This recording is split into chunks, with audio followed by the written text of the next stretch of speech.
Hello good morning student. आज हम CDS के जनरल साइंस केमिस्ट्री के 2023 का सेकंड पेपर सॉल्व करेंगे। सबसे पहले फर्स्ट क्वेश्चन है, which one of the following substance is a compound. Which one of the following substance is a compound? Sugar, air, milk और टी। इनमें से आपने बताना है कि कौन सा कंपाउंड है। अगर आपको इनमें से मिक्सचर का पता है तो कंपाउंड इजी है। एयर क्या है? एयर एक टाइप का मिक्सचर है, गैसेस का मिक्सचर है, ठीक है। मिल्क क्या है? मिल्क भी एक मिक्सचर है। कौन सा मिक्सचर है मिल्क? हिट्रोजीनियस मिक्सचर है। कौन सा मिक्सचर है मिल्क? हिट्रोजीनियस मिक्सचर, ठीक है। टी, टी आपका एक होमोजीनियस मिक्सचर है ना। तो शुगर क्या है? शुगर यहाँ पे एक कंपाउंड है। क्वेश्चन क्या पूछा है? Which one of the following substance is a compound. तो शुगर क्या है यहाँ पे? कंपाउंड है। तो ऑप्शन ए इसका राइट आंसर होगा, ठीक है। चलें आगे। What is the total number of natural occurring element? Total number of natural occurring element, ये जो एटॉमिक स्ट्रक्चर वाला टॉपिक है, क्लासिफिकेशन ऑफ एलिमेंट्स वाला चैप्टर है, उसमें फर्स्ट 6 लाइन में ये आंसर दिया हुआ है कि आपके नेचुरल अक्रिंग एलिमेंट्स कितने हैं। तो इसका राइट आंसर क्या है? ऑप्शन बी 94, ठीक है। Which one of the following statement regarding acid is not correct? आपने देखना है कि इनमें से कौन सी स्टेटमेंट सही नहीं है। First, hydrochloric acid is present in gastric juice secreted by the stomach. Second, acetic acid is a main constant of vinegar. Option C, oxalic acid is found in turmeric paste. Option D, lemon and orange juice contain citric acid and ascorbic acid respectively. आपको पता है HCl हमारे stomach से release होता है और stomach में कौन सा सेल जो है वो HCl यानी गैस्ट्रिक जूस को रिलीज करता है? Parietal cell. पेरिटियल सेल क्या करता है? गैस्ट्रिक जूस को रिलीज करता है ना। उसके बाद जो पेप्टिक सेल है वो इनएक्टिव पार्ट होता है हमारी बॉडी, हमारी स्टमक में, तो उसको एक्टिव कौन करता है? यही गैस्ट्रिक जूस एक्टिव करता है। जिसके बाद उसमें जो पेप्सिनोजन एंजाइम होता है वो क्या करता है? पेप्सिनोजन एंजाइम जो है वो ब्रेक डाउन करता है किसका? प्रोटीन का, ठीक है। तो एसिडिक एसिड, ये स्टेटमेंट आपकी सही है। बी स्टेटमेंट है acidic acid is the main constant of vinegar, ये भी स्टेटमेंट ठीक है। Oxalic acid is found in turmeric paste. Oxalic acid आपको पता है टोमेटो में प्रेजेंट होता है। तो ऑप्शन सी इसका राइट आंसर होगा, क्योंकि हमें पूछा ही गलत स्टेटमेंट है। डी भी देख लो, lemon and orange juice contain citric acid as ascorbic acid, ये भी एनसीईआरटी की स्टेटमेंट है। तो ऑप्शन सी जो आंसर है वो सही है, क्योंकि ऑक्सैलिक एसिड किस में प्रेजेंट होता है? टोमेटो में प्रेजेंट होता है, ठीक है। चलें आगे। Which one of the following cases to both physical and chemical change take place? Physical change कौन सा होता है? जो आपका रिवर्सिबल होता है। केमिकल चेंज कौन सा होता है? जो इरिवर्सिबल होता है, ठीक है। फिजिकल चेंज में आपने बॉइलिंग वर्ड याद रखना है कि कोई चीज अगर बॉइल हो रही है तो वो आपका एक फिजिकल चेंज है, कोई चीज फ्रीज हो रही है वो आपका एक फिजिकल चेंज है। केमिकल चेंज से आपने एक बर्निंग याद रखना है कि कोई चीज बर्न हो रही है, जल रही है, तो वो उसका केमिकल चेंज हुआ। ऑप्शन देख लो, बर्निंग ऑफ कैंडल, क्वेश्चन क्या बोला है कि both physical and chemical change both show करता है।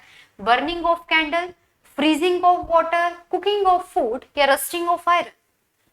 फ्रीजिंग ऑफ वाटर ये आपका एक फिजिकल चेंज है। कुकिंग ऑफ फूड, खाना बनाना, खाना बनने से पहले सब्जी कैसी होती है और खाना बनाने के बाद सब्जी कैसी होती है। Rusting of iron, rusting of iron भी आपका एक केमिकल चेंज है। बर्निंग ऑफ कैंडल, बर्निंग, अगर कोई कैंडल जल रही है तो जलना, तो मैंने कहा केमिकल चेंज होता है।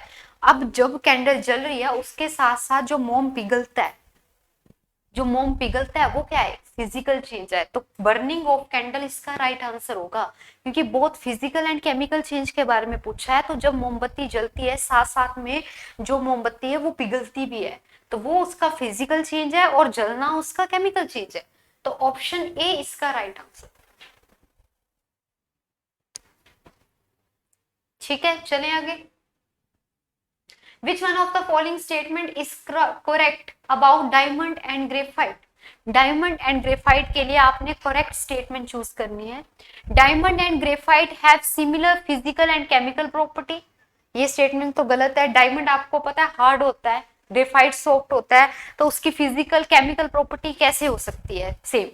Diamond is hard but graphite is smooth and slippery. ये स्टेटमेंट ठीक है कि डायमंड आपका हार्ड होता है, ग्रेफाइट आपका स्मूथ होता है। क्यों? क्योंकि उसमें एक फ्री इलेक्ट्रॉन होता है, फ्री इलेक्ट्रॉन की वजह से वो गुड कंडक्टर ऑफ इलेक्ट्रिसिटी होता है। Option C, diamond and graphite are both non conductor of electricity. आपको पता है ग्रेफाइट जो होता है वो गुड कंडक्टर ऑफ इलेक्ट्रिसिटी होता है ना। Both diamond and graphite have similar structure. Diamond का स्ट्रक्चर टेट्राहेड्रल होता है, ग्रेफाइट का स्ट्रक्चर हेक्सागोनल होता है। दोनों के स्ट्रक्चर चेंज है, डिफरेंट है। तो स्टेटमेंट कौन सी सही है कि diamond is hard but graphite is smooth and slippery? Option B इसका राइट आंसर है। करेक्ट स्टेटमेंट पूछी है तो option B is the correct statement. चलें आगे। Which one of the following are the correct symbol for the elements gold, tin and lead respectively? बच्चों वाला question है, इतना इजी क्वेश्चन एग्जाम में आया था इस टाइम कि गोल्ड, टिन और लेड का सिंबल क्या है। गोल्ड का सिंबल क्या है? AU। टिन का सिंबल क्या है? SN। लेड का सिंबल क्या है? PB। और सिल्वर का क्या होता है? AG। Gold, tin and lead, option C इसका राइट आंसर होगा। चले आगे। How much percentage of carbon dioxide is present in the atmosphere of Venus and Mars? कितनी परसेंट कार्बन डाइऑक्साइड प्रेजेंट होती है? ये तो टाइप का जीके का भी क्वेश्चन है। तो इसका आंसर होगा ऑप्शन डी, 95 to 97%। ठीक है, चलें आगे। Which among the following method is used to separate the constant present in a compound? कौन सा मेथड यूज होगा separate the constant present in compound? Electrochemical method, heating method, fractional distillation या decomposition followed by ion exchange? Which of the following method is used to separate the constant present in the compound?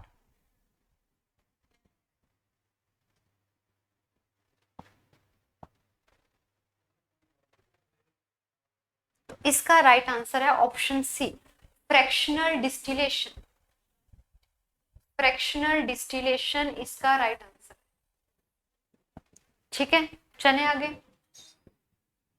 During white washing of walls, slate lime react slowly with carbon dioxide in air to form a thin layer of calcium carbonate on the walls. Which of the following reaction represent this correctly? Statement तो सारी आपको बता ही दी है कि slate lime की reaction करनी है आपने किसके साथ? कार्बन डाइऑक्साइड के साथ। तो आपके पास मिल्की व्हाइट प्रेसिपिटेट में कैल्शियम कार्बोनेट मिलता है। इसके लिए आपको फॉर्मूले पता होने चाहिए, है ना। तो सबसे पहले स्लेट लाइम का फॉर्मूला क्या होता है? कैल्शियम हाइड्रोक्साइड को स्लेट लाइम बोलते हो। ठीक है, तो ये तो दो स्टेटमेंट्स गलत है। अब कैल्शियम हाइड्रोक्साइड ऑप्शन सी में भी है और डी में भी है। उन्होंने बोला है स्लेट लाइम रिएक्ट करता है किसके साथ? कार्बन डाइऑक्साइड के साथ। ठीक है, बनाता क्या है? कैल्शियम कार्बोनेट, कैल्शियम कार्बोनेट बन रहा है, प्लस वाटर निकलेगा। ये भी स्टेटमेंट ठीक है, ये भी स्टेटमेंट ठीक। गलती कहां पे है? कैल्शियम हाइड्रोक्साइड लिक्विड की फॉर्म में, एक्वस की फॉर्म में, कार्बन डाइऑक्साइड लिक्विड की फॉर्म में कि गैस की फॉर्म में?